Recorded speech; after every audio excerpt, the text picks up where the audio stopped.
Bharatiya Janata party के लोकप्रिय प्रत्याशी डॉक्टर पवन सैनी जी, पूर्व में जिला परिषद के वाइस चेयरमैन थे पवन गुर्जर जी, हमारे पार्षद भाई जसन रिगड़ा जी, विषमपुटी राजा जी, हमारे बहुत ही वरिष्ठ नेता अशोक सानी जी, राकेश तिंकर जी, भाई जस्सी जी, भाई पंकज सैनी जी, भाई प्रदीप जी, मदन चांदना जी, भीमसेन गेरा जी, भाई संजीव जी, रणधीर सिंह जी, भाई संदीप जी, संजीव सैनी जी, भाई लंबरदार जी, मंगूराम कटाड़ा जी, ओम प्रकाश चांदना जी, भाई कुलदीप जी, कृष्णधारी जी, कुलवीर जी, नरेंद्र भास्कर जी, बहन आइना गुप्ता जी, अनिता चौधरी जी और जितने काफिले में लेकर के हमारे युवा साथी डॉक्टर पवन सैनी जी को यहाँ पर आए, मैं आप सबका, युवा साथियों का और मातृ शक्ति माताओं बहनों का, उपस्थित सभी बुजुर्गों नौजवान साथियों का दिल की गहराई से बहुत बहुत अभिनंदन, स्वागत करता हूं। उपस्थित सभी मीडिया के पत्रकार, छायाकार बंधु, समय का अभाव है। 5 तारीख को आप लोग अपना निर्णय सुनाने जा रहे हैं। आपको ये समझना होगा, आज आप 29 तारीख का शाम का दौर खत्म होने वाला, 30, 31, 30, 41, 2, 3, 4 मात्र 5 दिन का प्रचार आप लोगों के पास बचा है। 5 दिन के प्रचार के अंदर अगर आप अपने आप को वोटर समझेंगे,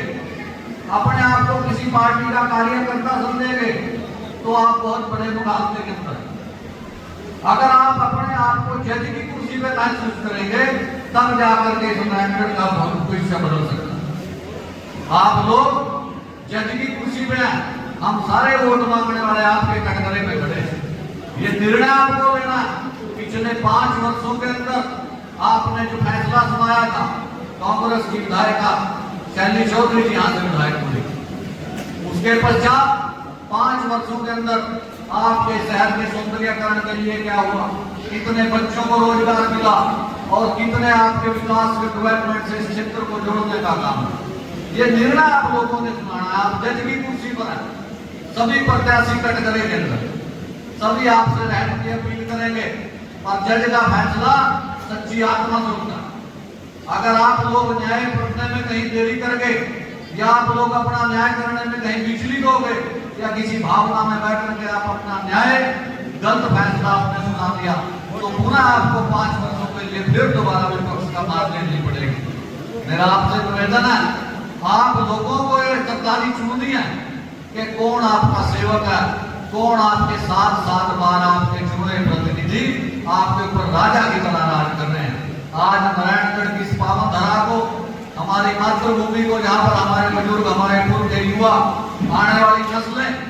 जो हमारे भविष्य को इस मातृभूमि की सेवा करना चाहते हैं, आप उनको मौका देना चाहते हैं या साथ साथ हमारे परिवारवाद को आगे बढ़ा करके आप पुनः उसी परिपाटी में जाना चाहते हैं जब राजा का बेटा ही राजा होता है। बुजुर्गों, नौजवान साथियों, भारतीय जनता पार्टी ने, जैसा कि मेरे पूर्व वक्ताओं ने भी बताया कि यहाँ से विधायक ना होते हुए भी आपके क्षेत्र को कितनी 4 लाइन की सड़कों से जोड़ा, आपके इतने बढ़िया बढ़िया सुंदर गाँव में शहर के अंदर बनवाने के काम किए, आपके क्षेत्र के अंदर ड्रामा सेंटर को स्थापित करने का काम किया,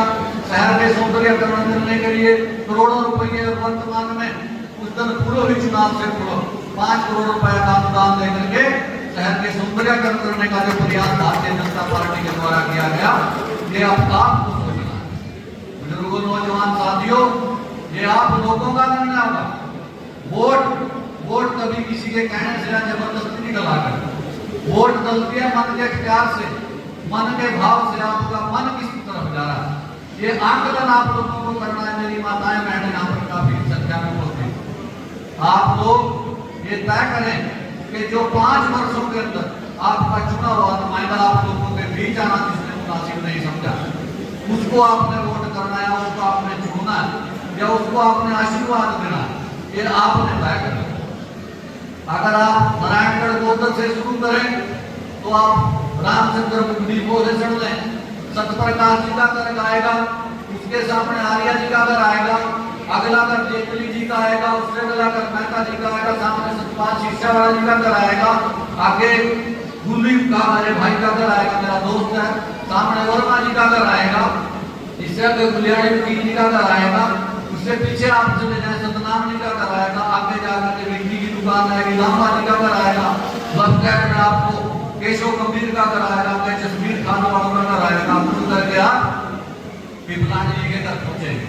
उसके सुधाई लाइन मुड़ेंगे तो आपको राधे कपड़े वालों का घर आएगा, फिर आपके मनसुखानी बोध वालों का घर आएगा।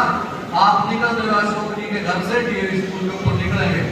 अगर मैडम विधायिका, मैं दावे के साथ कहता हूं, एक गली में भी बिना किसी सपोर्टर के घूम करके दिखाते साथियों, तो मैं दावे के साथ कह सकता हूं अपनी वोट उसको डाल दें। एक घर का नाम नोट कर दें। मेरी माताएं बहनें बैठी हैं यहाँ, मैं पूछना चाहता हूँ कि आप पुनः वही विधायक चुनना चाहते हैं जो आपके सुख में दुख में हम सारे इस क्षेत्र के, इस शहर के कोने कोने से प्रांगण में आए, मैं सभी युवा साथियों से, माताओं बहनों से पूछना चाहता हूँ कि आप अपने किसी बेटे को ऐसा आशीर्वाद देना चाहते हैं? जब हम इस क्षेत्र में, इस शहर में घूमते हैं तो ऐसा लगता है, ऐसा प्रतीत होता है जैसे बेटा माँ की गोद में खेल रहा है। पर कुछ दिनों के लिए, इन 15 दिनों में जब चुनाव आता है तो एक परिवार यहाँ पर राजनीतिक पिकनिक मनाने आता है। आज पूरा परिवार नवीन कॉलोनी के अंदर श्याम सहारे नाम से कोठरी के अंदर बैठा है। वो साथियों आपकी वोट बटोर करके ले जाता है और आप 5 साल आपके बीच में सुख में ना दुख में कभी आने की जरूरत नहीं सकता।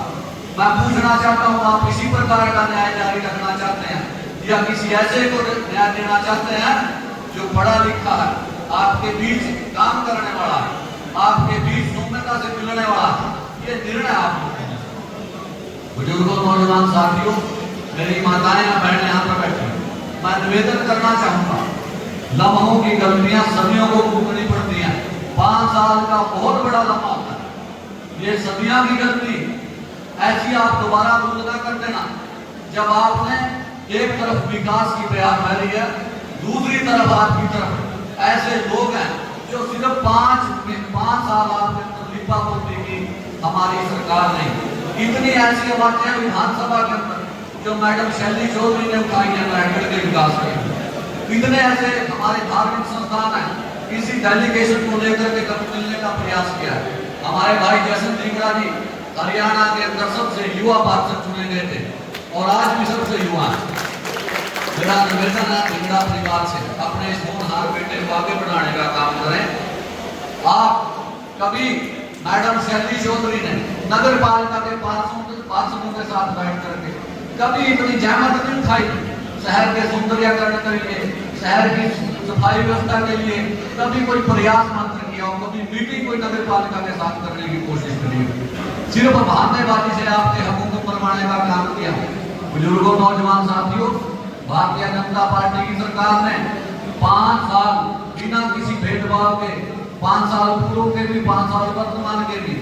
हर विधानसभा क्षेत्र के अंदर बराबर की ग्रांट देने का काम किया। पर मौजूदा विधायक हमारे क्षेत्र की आवाज उठाने की बजाय आप लोगों को दोबारा इमोशनल कार्ड फिल करके आप लोगों के वोट को दिलाना चाहते हैं। मेरा निवेदन है, युवा साथियों, आजकल पढ़ा लिखा